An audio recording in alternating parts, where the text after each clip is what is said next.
आज मैं आप लोगों को एसक्यूएल कमांड्स के बारे में बताऊंगा। ठीक है, ये एक थ्योरेटिकल इंट्रोडक्शन होगा एसक्यूएल कमांड्स का, क्योंकि इसके बाद के वीडियोस में मैं प्रैक्टिकली उन कमांड्स को यूज़ करके बताऊंगा किस तरीके से उन कमांड्स को यूज़ करते हैं। ठीक है, एसक्यूएल कमांड्स में क्या आती है, इसमें यहाँ जितनी एसक्यूएल में जितनी भी कमांड्स हैं उनको 3 कैटेगरी में कैटेगराइज किया गया है। नॉर्मली ये 3 तरह की कैटेगरी होती है। कैटेगरी 1, 2, 3, ये तीनों इसकी कैटेगरी है। कमांड्स, जितनी भी कमांड्स इसमें होती हैं वो नॉर्मली इन्हीं 3 कैटेगरी में लाई करती हैं। सबसे पहले कैटेगरी आती है हमारी data definition language, short form में बोलते हैं इसको डीडीएल। सेकंड कैटेगरी होती है हमारी data manipulation language, short form में इसको बोलते हैं डीएमएल। थर्ड कैटेगरी होती है transaction control language, short form में टीसीएल। जब वाइवा होता है क्लास 12 में लास्ट में, तो उसमें जो भी मतलब डेटाबेस से रिलेटेड क्वेश्चन पूछे जाते हैं, तो उसमें कई बार इन फुल फॉर्म्स का भी पूछ लेता है टीचर, अगर कि डीडीएल का फुल फॉर्म बताओ, या टीसीएल का फुल फॉर्म बताओ, या डीएमएल का फुल फॉर्म बताओ। या फिर ये पूछ लेता है कि ये कोई एक कमांड के बारे में पूछेगा और कहेगा कि ये कौन सी कैटेगरी में लाई जाती है, टीसीएल में है कि डीएमएल में है कि डीडीएल। तो ये वाइवा में बहुत इंपॉर्टेंट क्वेश्चन होता है, याद रखना पड़ता है और ज़रूरी होता है, क्योंकि वाइवा में भी वो कहीं से भी पूछ सकते हैं। तो डेटाबेस से जब वो पूछते हैं तो कमांड्स आपको लिखने को भी दे सकते हैं कि कमांड्स लिख के दिखाओ, या फिर ये कह सकते हैं कि आप ये कोई भी कमांड की कैटेगरी पूछ सकते हैं या कोई भी कमांड का यूज़ पूछ सकते हैं। तो वहाँ पर थ्योरेटिकल, वही वाइवा में सारा कुछ थ्योरेटिकल ही होता है, तो थ्योरेटिकल पोर्शन में ये सारी चीज़ें पूछी जाती हैं और ये बहुत इंपॉर्टेंट पार्ट होता है। डेटाबेस से अगर क्वेश्चन वो पूछेंगे तो इनमें से ये जो क्वेश्चन मैंने बोले हैं ये क्वेश्चन ज़रूर आते हैं, ज़रूर पूछे जाते हैं। ये बहुत ज़रूरी होता है, क्योंकि वो जानना कि कौन सी कमांड क्या है, किस तरीके से यूज़ की जा रही है। ठीक है, तो सबसे पहले हम बात करते हैं डीडीएल की, डेटा डेफिनेशन लैंग्वेज। देखो ये सब एसक्यूएल के अंदर ही है। ये ऐसा नहीं कि एसक्यूएल अलग है, ये अलग है, ये एसक्यूएल का ही पार्ट है। डीडीएल, डीएमएल, टीसीएल, ये तीनों एसक्यूएल का ही पार्ट है। जो जितनी भी कमांड्स होती हैं, जितनी भी कमांड्स इसमें यूज़ होती हैं, उसमें उन सबको इन 3 कैटेगरी में कैटेगराइज किया जाता है। कुछ कमांड्स जो लिखी हुई हैं आप देख भी रहे होंगे, ये सब कुछ कमांड्स उधर लिखी हुई हैं, create, alter, drop, rename, truncate, ये सब हमारी डीडीएल की कैटेगरी में आती हैं। और भी होती हैं, लेकिन मैंने सिर्फ वही वाली लिखी हैं जो यूज़ होती हैं। होती बहुत सारी कमांड है, लेकिन सारी कमांड्स का यूज़ नहीं होता है। एक स्टूडेंट लेवल पे या जो आपके कोर्स में जितना भी कुछ दिया हुआ है उस लेवल पे इन्हीं कमांड्स का यूज़ करना है।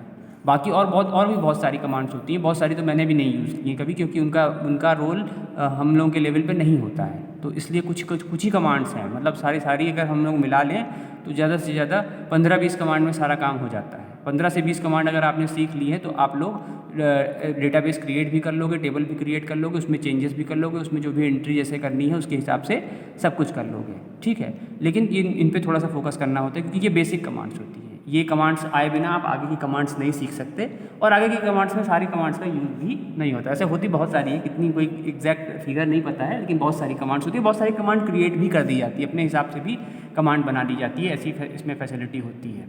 ठीक है, तो डेटा डेफिनेशन लैंग्वेज का मतलब है, the data definition language commands are the name suggest allow you to perform task related to data definition, that is through these command we can perform task like create, alter, drop, object, grant, revoke, privilege, role and maintain command. ठीक है, grant और revoke भी इसके ये data definition language में आती है, DDL का ही पार्ट है, लेकिन ग्रांट और रिवोक का यूज़ करना नहीं होता है। मतलब देखो, अगर जनरल मीनिंग कहें तो डेटा को क्रिएट करने के लिए, ठीक है, टेबल को क्रिएट करने के लिए, टेबल में कोई चेंजेस करने के लिए, टेबल को ख़त्म करने के लिए और टेबल को रीनेम करने के लिए अगर हम लोग कुछ यूज़ करते हैं तो वो होती है हमें डेटा डेफिनेशन लैंग्वेज। ठीक है, अगर टेबल क्रिएट करने का ये डेटा डेफिनेशन का, तो पूरा डेटा यहाँ डिफाइन हो रहा है, ऐसे समझ लें कि पूरा डेटा डिफाइन करने में जिन कमांड्स का रोल होगा वो हमारी इस कैटेगरी में आती है। सबसे पहले आती है हमारी क्रिएट कमांड। क्रिएट कमांड, जब भी हम टेबल क्रिएट करना होता है तो क्रिएट टेबल नेम करके उसका सिंटैक्स होता है, और इस क्रिएट कमांड के थ्रू हम टेबल को क्रिएट करते हैं। इनके जो सिंटैक्स हैं वो आपको जो हम प्रैक्टिकल वाले वीडियोस बना के दिखाएंगे उसमें वो सारा कुछ आपको क्लियर हो जाएगा देख के, कौन सी कमांड है, कैसे कैसे यूज़ होती हैं। लेकिन अभी सिर्फ उसको थ्योरेटिकल पार्ट इसलिए बता रहे हैं कि पहले थोड़ी सी थ्योरी समझ लो कि वो होती है, वहाँ पर भी जब क्रिएट कराएंगे या जो भी चीज़ें कराएंगे वहाँ पर भी उस तरीके से बताते चलेंगे जिससे आप उसको कोरिलेट कर सको और समझ सको। तो टेबल को क्रिएट करना हो, डेटाबेस को क्रिएट करना हो तो क्रिएट कमांड का यूज़ करते हैं, ठीक है। अल्टर कमांड जो होती है, अल्टर कमांड तो स्पेसिफिक है, कहीं कहीं पर यूज़ होती है, उतना उसका यूज़ नहीं होता है। अल्टरेशन आप लोगों ने सुना ही होगा भाई, अल्टरेशन मतलब चेंजेस करना। तो जब हमको किसी तरह का रो या कॉलम ऐड करना होता है, डिलीट करना होता है, मान लो हमको एक रो, हमने टेबल बना ली, कोई डेटाबेस बना लिया, उसमें हमको एक पूरी रो ऐड करनी है या पूरा कॉलम ऐड करना है या डिलीट करना है, तो ऐसे केस में हमको अल्टर कमांड का यूज़ होता है, ठीक है। ये एक दूसरी कमांड के साथ जुड़कर ऐड होती है। अल्टरेशन का मतलब ये उसमें काट छांट करना, या तो कुछ जोड़ना या तो कुछ घटाना। अगर मान लो कोई टेबल बनी हुई है, उसमें हमको एक कॉलम ऐड करना है और कॉलम ऐड करने के लिए हमको अल्टर कमांड का यूज़ करना होगा, या कोई कॉलम डिलीट करना है तो भी अल्टर कमांड का यूज़ करना होता है। ड्रॉप कमांड जो होती है ये पूरी का पूरी टेबल को ड्रॉप करने के, ड्रॉप का मतलब डिलीट करने के लिए होता है। देखो यहाँ 3 तरह की कमांड हैं, डिलीट कमांड अलग लिखी हुई है, ड्रॉप अलग लिखी हुई है, ट्रंकेट अलग लिखी हुई है। तीनों में डिफरेंस होता है जिसको हम किसी और वीडियो में आप लोगों को बताएंगे, ठीक है। इन तीनों का काम एक ही है लेकिन तीनों में डिफरेंस है। और ड्रॉप टेबल जब हम करते हैं तो पूरी की पूरी टेबल डिलीट हो जाती है, उसका डेटा बिल्कुल भी आपको नहीं मिलेगा। ट्रंकेट का भी यही यूज़ है, ट्रंकेट और डिलीट का यूज़ एक जैसा है, ड्रॉप का यूज़ अलग है। पर ट्रंकेट और डिलीट में फ़र्क ये होता है कि ट्रंकेट जो होती है वो ज़्यादा फास्टर होती है डिलीट की तुलना में। तो ये जब लोग डेटाबेस का कोर्स करते हैं, इसका अपना एक सर्टिफिकेशन होता है। बहुत लोग BCA करने के बाद या BTech करने के बाद डेटाबेस का कोर्स करते हैं, मतलब बहुत सालों पहले तो 50,000 रुपये का हुआ करता था, अब शायद 1-1.5 लाख रुपये का होगा।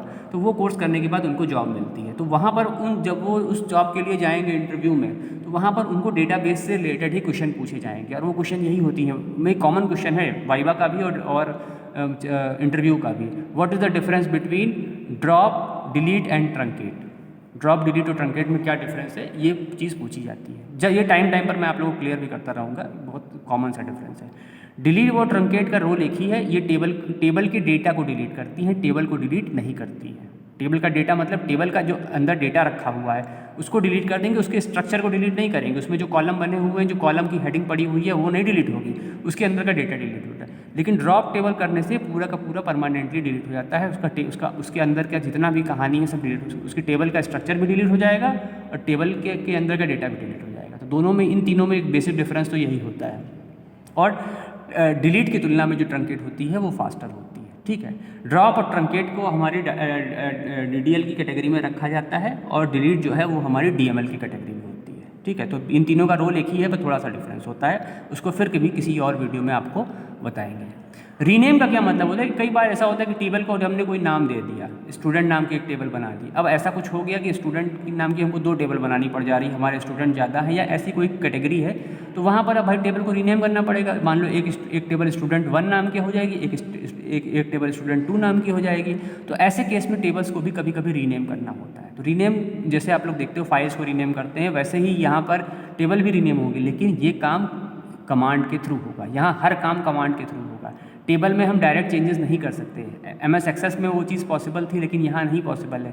यहाँ पर कोई भी चेंजेस लाने हैं, चाहे कोई रो डिलीट करनी है, कॉलम डिलीट करनी है, कोई डेटा डिलीट करना है, कोई और तरह का चेंज लाना है, तो उसके लिए हमको कमांड का ही सहारा लेना पड़ेगा। हम अपने आप से डिलीट नहीं कर सकते, हर काम कमांड से होता है, ठीक है। फिर आती है हमारी data manipulation language. Data manipulation language का जो सबसे मेन रोल है कि ये by data manipulation we means the retrieval of information and stored in the database, the insertion of new information in the database, the deletion of information from database, the modification of data stored in the database। ये तो हो गई English. अब इसका मतलब हिंदी में आप समझे कि डेटा में किसी तरह का जो भी डिलीशन हुआ, मॉडिफिकेशन हुआ, किसी तरह के चेंजेस हुए, वो हम डेटा मैनिपुलेशन वर्ड यूज़ ही हुआ है। मैनिपुलेशन का मतलब होता है अपने हिसाब से चेंजेस करना, अपने हिसाब से नहीं मतलब चेंजेस करना। तो डेटा मैनिपुलेशन से मतलब यहाँ पे ये इसमें वो कमांड्स होती हैं जो डेटा में कुछ चेंजेस लाती हैं। सेलेक्ट कमांड का काम क्या होता है, अगर हमें कोई डेटा को डिस्प्ले कराना, हमने कोई टेबल बना ली, अब हमने टेबल बना ली, तो अगर उस टेबल में से हमको कुछ स्पेसिफिक इन्फॉर्मेशन देना होता है, तो सेलेक्ट करके हम वो इन्फॉर्मेशन के बारे में वहाँ टाइप करेंगे कमांड को, तो वो इन्फॉर्मेशन हमें डिस्प्ले हो जाएगी। टेबल सिर्फ बनती ही नहीं है, टेबल में से अगर डेटा निकालना होगा तो उसमें सेलेक्ट कमांड का बहुत बड़ा ही रोल होता है। सेलेक्ट कमांड का यूज़ करके हम डेटा में से जो भी उस टेबल में से जो भी चीज़ निकालनी है, जो भी चीज़ हमें डिस्प्ले करा के देखनी है, वो हम देख सकते हैं। इंसर्ट कमांड का रोल जो होता है वो रोज़ को इंसर्ट करने में सबसे ज़्यादा होता है। रो को अगर हमें इंसर्ट करना होता है, हमने भाई टेबल बना ली, टेबल का स्ट्रक्चर बना लिया, लेकिन टेबल के अंदर का जो डेटा है उसको 1 बाय 1 इंसर्ट करना पड़ता है। ठीक है, हम एक बार इंसर्ट कमांड यूज़ करेंगे तो एक रो हमारी जाएगी। इकट्ठे भी कर सकते हैं, लेकिन वो आपको बताएंगे तो आप लोग कन्फ्यूज़ हो जाओगे। अभी तो खाली वर्बली आप लोग जान रहे हो तो थोड़ा सा आपके लिए समझना वैसे मुश्किल है, लेकिन जब ये प्रैक्टिकल वीडियो आप देखेंगे ना तो आपको बहुत ईजी लगने लगेगा, बहुत डिफिकल्ट नहीं है। शुरू में डिफिकल्ट लगता है ये सारी चीज़ें, लेकिन डिफिकल्ट है नहीं होती। थोड़ा सा जब आपकी हैबिट में आ जाएगी ना तो आपको नहीं मुश्किल लगेगा, आप ईजिली उसमें कर लोगे। बहुत बच्चे कर लेते हैं, ऐसा कोई बहुत मुश्किल नहीं है। तो इंसर्ट कमांड से हम लोग नॉर्मली रोज़ इंसर्ट करते हैं, जो भी रो पूरी एक जैसे रोज़ हैं तो उसको हम इंसर्ट कमांड का यूज़ करके इंसर्ट कर सकते हैं। अपडेट कमांड का काम होता है चेंजेस करना। अपडेट नाम से ही पता चलता है, जब हमें कुछ अपडेट करना होता है, हमें कोई डेटा एंटर कर दिया, उसकी जगह हमें कुछ और एंटर करना है तो हम अपडेट का यूज़ करते हैं उसको। टेबल को अपडेट करने के लिए, टेबल की रोज़ को अपडेट करने के लिए, टेबल के कॉलम को अपडेट करने के लिए, टेबल के अंदर का जो भी डेटा है उसको अपडेट करने के लिए अपडेट कमांड का यूज़ होता है। और भी होती हैं, ऐसा नहीं है, DML में और भी कमांड्स होती हैं, लॉग टेबल होती है, और भी हैं, कई सारी हैं, लेकिन उन सबका उतना यूज़ नहीं है। अभी मैंने सिर्फ वो लिखी हैं जो आपको यूज़ करनी है। डिलीट का मैंने यूज़ बताया था, टेबल के अंदर का डेटा को, अगर टेबल देखो, डिलीट का यूज़ से हम टेबल के अंदर का डेटा डिलीट करेंगे, ना कि टेबल हमने क्रिएट कर दी, उस टेबल में है student ID, student name, student address, mobile number, ठीक है, और फिर उसके अंदर डेटा भर दिया पूरा, सारी 15-20 स्टूडेंट के मान लो नाम लिख दिया। अगर हम डिलीट कमांड का यूज़ करेंगे तो जो स्टूडेंट के नाम, उनकी ID लिखी हुई है सिर्फ वो डिलीट होंगी, लेकिन जो टेबल का स्ट्रक्चर था वो नहीं डिलीट होगा। टेबल होगी, टेबल एग्जिस्ट करेगी। टेबल का स्ट्रक्चर का मतलब है कि जो हमने कॉलम की फील्ड बनाई है, तो उनकी हेडिंग है, जैसे स्टूडेंट ID हेडिंग है, फिर नेम हेडिंग है, और जो है वो नहीं डिलीट होंगी, सिर्फ उनका डेटा डिलीट होगा। थोड़ा सा इसको एक्सप्लेन कर देते हैं। जैसे एक छोटी सी टेबल बनाते हैं, एक छोटी सी टेबल ऐसे बनाई है और उसमें हमने डेटा इंसर्ट कर दिया, ठीक है, ये हो गई मान लो स्टूडेंट नाम।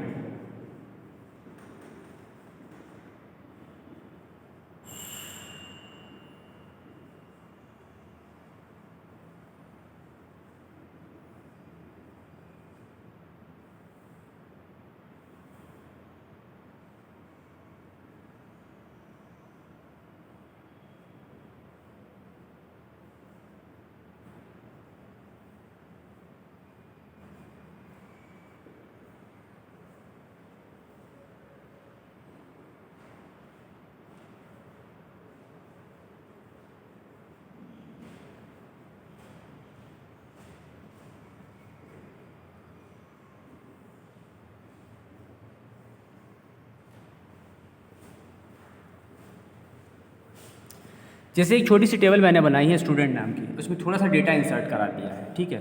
Student ID, name, class, address, ये इसकी फील्ड्स हैं और उनमें ये डेटा पड़ा हुआ है 0001, 0002, 0003। अभय, अनिल, राज, क्लासेस हैं 11, 12, 10, एड्रेस है BBK, LKO, BBK, ठीक है। अगर हम डिलीट कमांड का यूज़ करेंगे तो जो मैंने एरो बनाई है, ये तीनों रोज़ जो हैं ये डिलीट होंगी, ये टेबल डिलीट नहीं होगी। अगर मैंने डिलीट कमांड का यूज़ कर दिया तो ये टेबल का डेटा जो है वो डिलीट हो जाएगा, जितना भी डेटा इसके अंदर पड़ा हुआ है। बाकी टेबल का स्ट्रक्चर मतलब student ID, name, class, address, ये फील्ड्स जो हैं ये एज इट इज़ होंगी, बस वो टेबल एम्प्टी टेबल होगी, उसके अंदर कोई डेटा नहीं होगा, लेकिन टेबल डिलीट नहीं होगी। डिलीट कमांड का यूज़ करके हम टेबल के डेटा को डिलीट कर सकते हैं, ना कि पूरी टेबल को। तो इसलिए थोड़ा सा मैंने इसको आपको बता दिया जिससे कि आपको समझ। लेकिन अगर हम ड्रॉप कमांड का यूज़ करते, ठीक है, तो ड्रॉप कमांड का यूज़ करते तो स्टूडेंट नाम की पूरी टेबल ही डिलीट हो जाती, वो एग्जिस्ट ही नहीं करती। आप सेलेक्ट करके उसको फिर से देखने की कोशिश करते तो वो एग्जिस्ट ही नहीं करती। तो ये उसका बहुत इंपॉर्टेंट रोल होता है। फिर आती है हमारी transaction control language. Transaction control language में जो कमांड्स हैं उनका यूज़ उतना ज़्यादा नहीं होता है, बहुत कम, रेयरली कहीं पे ही होगा। कमिट और रोल बैक का आपको थोड़ा सा यूज़ करना होगा। सेव पॉइंट तो मुझे लगता भी नहीं कि यूज़ करना होगा, लेकिन इनको बता देते हैं क्योंकि ये एक पूरी कैटेगरी होती है। As already mentioned, a transaction is one complete unit of work that is preparing report card for a student in a transaction, but it involve many step like open students table, read data from it, ये सारी कहानी बताई गई है। A transaction is successfully completed known as commit if and only if the transaction, चलो ये तो खो गई ऐसी इसकी बात। मतलब कि ट्रांजिशन कंट्रोल लैंग्वेज में क्या है कि इनमें जो कमांड्स होती हैं ये जो चेंजेस करते हैं इनकी वजह से अगर हम कोई चेंज इनको अप्लाई अगर हम कर दें इन कमांड को तो जो भी चेंजेस होते हैं वो परमानेंट हो जाते हैं। परमानेंट का मतलब कि मान लो हमने कोई अपडेट किया, कोई अपडेशन किया किसी टेबल के अंदर, फिर हम चाहते हैं कि अब उसके अंदर कोई भी उसको अपडेट ना कर सके, ठीक है। तो अगर हम कमिट कमांड का यूज़ कर लेंगे, कमिट उसके बाद टेबल का नाम लेकर कमिट कमांड का यूज़ करेंगे तो उसमें जो भी चेंजेस हुए होंगे वो परमानेंट हो जाएंगे, उसमें फिर और कोई अपडेशन नहीं हो पाता है, ठीक है। ये तो उसका एक बहुत बड़ा रोल होता है। फिर रोल बैक का यूज़ क्या है कि कमिट, जैसे अंडू और रीडू आप लोगों को याद होगा, उसी तरह से कुछ कुछ कहानी है इसकी कि अगर हम कमिट का यूज़ करते हैं तो कमिट के पे यूज़ करने के बाद जितनी चीज़ें हैं वो परमानेंटली यूज़ हो जाएंगी, उनमें वो चेंजेस हम नहीं कर सकते हैं। लेकिन अगर हम रोल बैक का यूज़ करते हैं तो रोल बैक से क्या हुआ है, कमिट कमांड की वजह से जो चीज़ें जो चेंजेस उसमें हो गए थे परमानेंट, मतलब परमानेंट जो उसमें लग गया था कि अब चेंज नहीं हो पाएगा, वो चीज़ हट जाती है, ठीक है। तो कमिट और रोल बैक का एक बहुत बड़ा यूज़ होता है।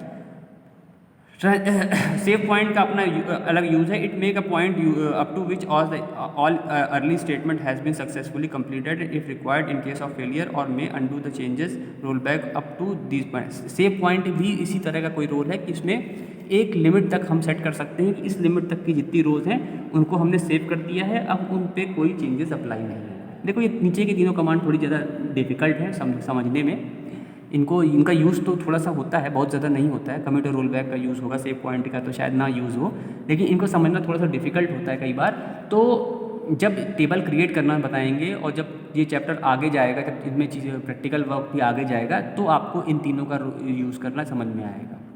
इनकी थ्योरी से बहुत ज़्यादा क्लियर नहीं होता है। कमिट का सीधा सीधा रोल ये है कि जो चेंजेस हमने कर दिए हैं वो चेंजेस परमानेंट रहेंगे, उन चेंजेस को हम फिर से हम उसमें कोई चेंजेस नहीं कर सकते हैं। कमिट के इफेक्ट को डाउन करने के लिए रोल बैक का यूज़ किया जाता है। और सेव पॉइंट क्या होती है कि उसमें एक लिमिट सेट कर दी जाती है कि मान लो 20 ऊपर की 20 रोज़ हैं, उस पर हमने सेव पॉइंट लगा दिया है, तो ऊपर की 20 रोज़ में हम कुछ और चेंजेस नहीं ला सकते। तो ये तीनों एक दूसरे से रिलेटेड तो हैं, लेकिन इनको वर्बली समझ पाना थोड़ा सा मुश्किल होता है क्योंकि इनका रोल थोड़ा अलग तरह का है, इसीलिए इनका यूज़ भी कम है। इनका यूज़ बहुत ज़्यादा नहीं होता है, आपके लोगों के लेवल पे तो बहुत ही कम होगा, एक आध जगह पे ही इसको यूज़ करके दिखा देंगे जिससे कि आप लोगों को क्लियर हो जाए, लेकिन थोड़ा सा इसका है, इसको ऐसे वर्बली समझना थोड़ा सा मुश्किल होता है, ठीक है। तो ये जो सारी कमांड्स मैंने बताई हैं, ये सारी कमांड्स आपको यूज़ करनी है, यूज़ करके दिखाई भी जाएंगी जिससे आपको ज़्यादा क्लियर हो। आने वाले वीडियोस में आप लोग उसको देखोगे, समझ जाओगे किस तरीके से उसे यूज़ करते हैं और उनका यूज़ करते हुए कैसे डेटाबेस को क्रिएट करते हैं, ठीक है।